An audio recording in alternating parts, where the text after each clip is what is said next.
Welcome to another episode of Don't Look Down on Me, a service industry podcast.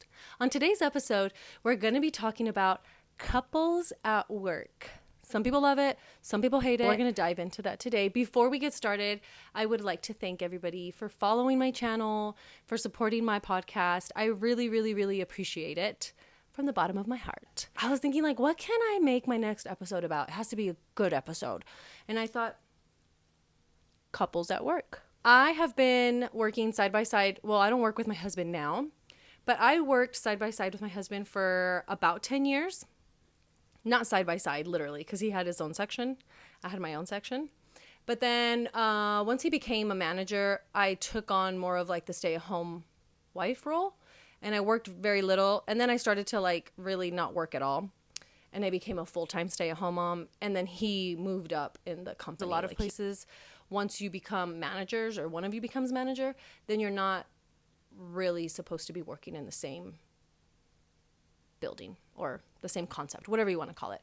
But there are a lot of people who refuse to work with their significant other. They just can't. For whatever reason, they just cannot work with their partner. A friend of mine just is it just wouldn't work. I'm too bossy and he doesn't like being told what to do. So it wouldn't work.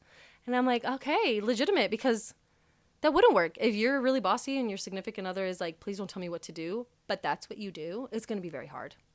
And I have seen, you can't predict who's going to be a good couple that works together and who's going to be diabolical. It honestly just depends on the people and the time and the stuff that happens between them. There have been times where secret relationships are happening and it's a secret because we all know, everybody knows it's not really a secret. I've actually had an experience where a girl and a guy met at the establishment and they became friends, but he had a wife and she didn't seem to care. She was like, it is what it is. Hey, listen, I'm only here to give the story, okay? You're here to tell me how you feel about it. I was completely flabbergasted when I found out he had a wife because I was like, hold on. You have a wife? But you're chumming it up with her? How would your wife feel if she saw you guys hug the way you do? You know what kind of hug I'm talking about too. I'm not sure where that relationship ended up. I had issues with the girl, so I really didn't care at that point. I was like, whatever, I'll see you never. So that, I don't know what happened, but I do know that while we were at work, it was miserable because there was always drama. There was always, who are you looking at? And why did they leave you their number? And why are you talking to the cook so much? And you know what I mean? If one person didn't work, then the other felt left out just because they weren't scheduled together. There's drama. That's why a lot of people do not like working with their significant other. I would not recommend. Everyone do their own thing.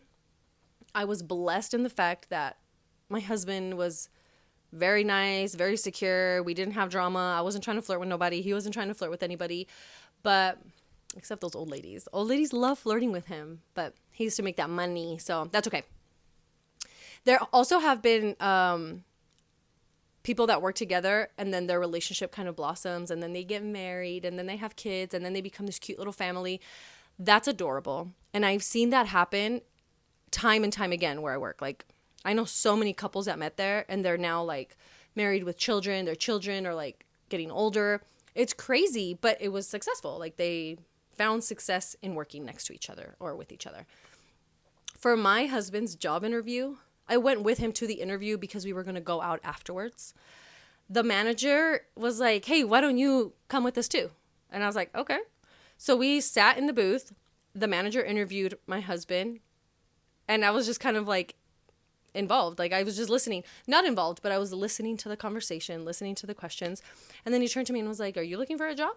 And I was like, I could be, actually. So after a month, I was like, okay, fine. So then I applied and then we were both working there. I found that he had way more success in serving tables. And I was glad that I had him there because I found it difficult to adjust to the whole serving life. I wasn't the best server when I first started. I was way too emotional. I took things way too personally. And having him there, I kind of picked up on his habits and what made him a successful server. And he would give me tips and I'd be like, oh yeah, that makes a lot of sense. So he really helped develop my server professionalism, if we will. And then after that, he kind of went to like a different place, and I mean, we're still together. We just don't work in the same franchise anymore. But we could if we wanted to, because we've already experienced that. There are companies that won't allow you to work with your spouse because they know the drama that comes with it. And we've all heard horrible stories that happen because of people making bad choices. So I personally have to feel the person out before I'm like, can you guys work together or not? Because if you guys can't work together, I don't want to work near you. I don't want to be seeing drama unfold that has nothing to do with work, and it's just like an emotional fight between two people. That kind of stuff, check it at the door. Like, we're here to turn tables. Check it at the door. And honestly, you guys, this doesn't just apply to the service industry, right? We could apply this to anywhere. I've heard, now I don't know if this is true. In Spanish, no me conste. But I heard that in hospitals, it gets crazy. I also hear that there's a lot of hooking up in hospitals. Like, it's part of the job almost. Like, people just can't help themselves. I find that to be very easy to believe, actually, because you're spending, 12-hour shifts with these people. You create these bonds, you create these relationships, and you are put in some extreme situations where you have to depend on each other. That creates that bond, that creates that connection between people. So I hear from the grapevine that hospitals, everyone's just, trying to get with everybody. That's what I heard. I don't know. I've never worked in a hospital. I have no idea. But if you work in a hospital, or if you know that this happens, confirm or deny down below, please. I don't really know how I feel about when couples work together. You really don't know until you see them at their lowest point. If you guys are freaking out, I want to see how you handle yourselves freaking out, because that's how I know if you work well together. But if your partner's freaking out and you don't know how to help her or him or them, you're not going to work well together. You guys are going to suck. And then on top of it, you're going to bring me down. You're going to make my job, which is already hard, harder. I don't like that. But couples that work well together, I just love them. I love couples that work well together. They make work so much fun, and it makes it feel almost like, I don't know, not like a family, but as close as you can get to a pseudo family, right? Because you have the spouses and then the younger people, and then there's just this vibe. I don't know. I miss working with my husband so much. I loved it. Mainly because I could just literally complain to him about everything and he would never judge me. He'd be like, yeah, they suck. Thank you. Thank you for validating my feelings. But now I don't feel like I can complain to people because they're not my husband, and I don't want to just nag. You know what I mean? He's okay if I nag at him. But everyone else I feel bad. So I'm like, no, I'll just keep it to myself and talk to him about it when I get home. Sad. But I do miss working with him, and it's because we worked well together.